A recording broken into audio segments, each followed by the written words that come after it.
Hello boss ಟಿವಿಯ ಸಮಸ್ತ ವೀಕ್ಷಕರಿಗೂ ನಮಸ್ಕಾರ. ನಾನು ನಿಮ್ಮ ತೀರ್ಥಸ್ವಾಮಿ ಬಾಬು. ಸದ್ಯ ನಾವಿವತ್ತು ಬಾದಾಮಿಲಿದ್ದೀವಿ. ಅಂದರೆ ಕರ್ನಾಟಕದ ಒಂದು ಐತಿಹಾಸಿಕ ಸ್ಥಳ. ಸದ್ಯ ನಮ್ಮ ಜೊತೆ CP ಯೋಗೇಶ್ವರ್, ಮಾಜಿ ಸಚಿವರು, ಹಾಲಿ ಶಾಸಕರು ಸದ್ಯ ನಮ್ಮ ಜೊತೆ ಇದ್ದಾರೆ. ಅವರ ಪುತ್ರ ಧ್ಯಾನ್ ಅವರ ಸಿನಿಮಾದ ಬಗ್ಗೆ ಮಾತನಾಡೋದಕ್ಕೆ ನಮ್ಮ ಜೊತೆ ಇದ್ದಾರೆ. ಸರ್, ಮೊದಲನೇದಾಗಿ ನಮಸ್ತೆ, ಹೇಗಿದ್ದೀರಾ ಸರ್? ಚೆನ್ನಾಗಿದ್ದೀನಿ ಹೇಳಿ. ಸೊ ಪುತ್ರನನ್ನು ಕೂಡ ಈಗ ಸ್ಯಾಂಡಲ್ವುಡ್ಗೆ ತಂದಿದ್ದೀರಾ. ಸೊ ಇಲ್ಲಿ ಬಾದಾಮಿಲಿ ಒಂದು ಐತಿಹಾಸಿಕ ಸ್ಥಳ, ಅಂದರೆ ಚಾಲುಕ್ಯರು ಆಳಿದಂತಹ ನಾಡಿನಲ್ಲಿ ಶೂಟಿಂಗ್ ಇವಾಗ ನಡೀತಾ ಇದೆ. ಏನು ಹೇಳ್ತೀರಾ ಅಂತ? ನಮ್ಮ ಸಿನಿಮಾ ಕಥಾವಸ್ತುನೇ ಹೀರೋ ಊರೇ ಬಾದಾಮಿ ನಮ್ಮ ಸಿನಿಮಾದಲ್ಲಿ. ಹಾಗಾಗಿ ಸಿನಿಮಾ ಈ ಸುತ್ತಮುತ್ತನೇ ನಡಿಬೇಕಾಗತ್ತೆ. ಕಥೆನೂ ಕೂಡ ಹಾಗೆ ಇರೋದ್ರಿಂದ ಇಲ್ಲೇ ಪ್ರಾರಂಭ ಮಾಡಿದ್ದೀವಿ. ಕಳೆದ 1 ತಿಂಗಳಿಂದ ಚಿತ್ರೀಕರಣ ನಡೀತಾ ಇದೆ. ಇನ್ನೊಂದು 2-3-4 ದಿವಸದಲ್ಲಿ ಮೊದಲನೇ ಹಂತ ಚಿತ್ರೀಕರಣ ಮುಗಿಸ್ತೀವಿ.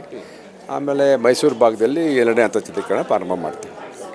ಸೊ ಟೈಟಲ್ಲು ಕೂಡ ವಿಶೇಷತೆ, ಅಂದರೆ ಹಳೆಗನ್ನಡ ಕರ್ನಾಟಕ ಬಲಂ ಅಜೇಯಂ ಅಂತಂದರೆ ಅದ್ರದ್ದು ನಾನು ಸ್ಟಾರ್ಟಿಂಗ್ ಕೇಳಿದ ತಕ್ಷಣ ಇದ್ರದ್ದು ಏನು ವಿಚಾರ ಅಂತ ಹಿರಿಯರನ್ನ ಕೇಳಿದಾಗ ಹೇಳಿದ್ರು. ಅಂದರೆ ಈ ಥರ ಒಂದು ಸೈನ್ಯ ಇತ್ತು, ಅಂದರೆ ಸೋಲೆ ಕಾಣದಂಥ ಸೈನ್ಯ ನಮ್ಮ ಚಾಲಕರು. ಸೊ ಅದು ಇಟ್ಟಿರಿ ಅಂತ.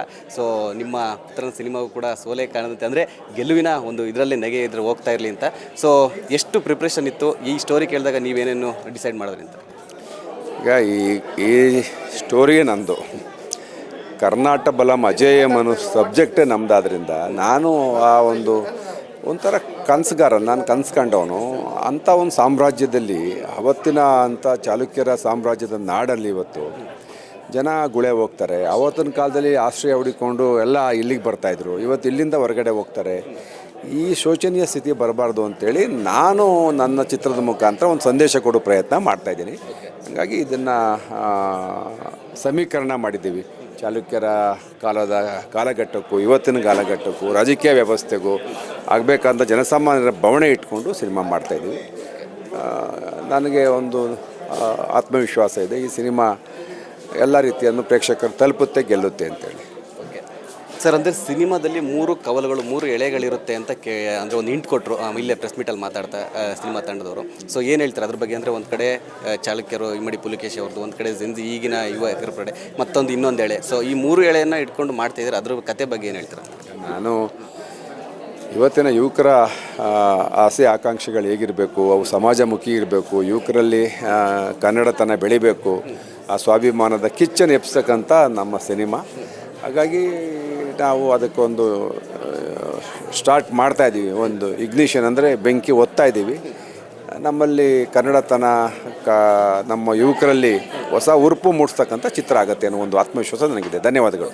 ಅಲ್ಲ, ಒಂದು ವಿಚಾರ ಇನ್ನೊಂದು ಏನಂದರೆ ನಿಮ್ಮ ಕಿವಿಗೂ ಬಿದ್ದಿರುತ್ತೆ ಅಂತ ಅಂದ್ಕೊಂಡಿದ್ದೀನಿ. ಅಂದರೆ ಇಮ್ಮಡಿ ಪುಲಿಕೇಶ್ ಅವರು ಒಂದೇನು ಹೇಳ್ತಾರೆ, ಅಜಯ್ ಅಂಬಲ್ ಅಂದರೆ ಸೋಲೆ ಕಳೆದಂಥ ಸೈನ್ಯ ಹಿಡ್ಕೊಂಡ್ರು ಕೂಡ ನಮ್ಮ ಕರ್ನಾಟಕದಲ್ಲಿ ಅಷ್ಟು ಪ್ರಾತಿನಿಧ್ಯ ಇರ್ತಾರೆ. ಅಂದರೆ ಬೇರೆ ರಾಜ್ಯದ ನಾಯಕರಿಗೆ ಬೆಲೆ ಕೊಡ್ತಾರೆ, ನಮ್ಮ ಇಮ್ಮಡಿ ಪುಲಿಕೇಶ್ ಅವರಿಗೆ ಇದು ಮಾಡ್ತಿಲ್ಲ ಅಂತಿದ್ದಾರೆ. ಸೊ ಅದ್ರ ಬಗ್ಗೆ ಏನು ಹೇಳ್ತಾರೆ? ಈಗ ಹಿಂದೆ ಇತಿಹಾಸ ತಗೊಂಡ್ರೆ ಕಳೆದ 2000 ವರ್ಷದಿಂದ ಇಡೀ ದೇಶವನ್ನು ಆಳಿದಂಥ ಭಾಳಷ್ಟು ರಾಜಮನೆತನಗಳು ಕನ್ನಡಿಗರೇ.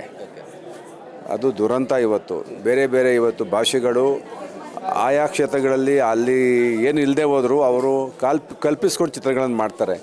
ನಮ್ಮಲ್ಲಿ ಇಂಥ ಚಿತ್ರ ಮಾಡೋಕ್ಕೆ 4 ಆಯಾಮಗಳಿದೆ.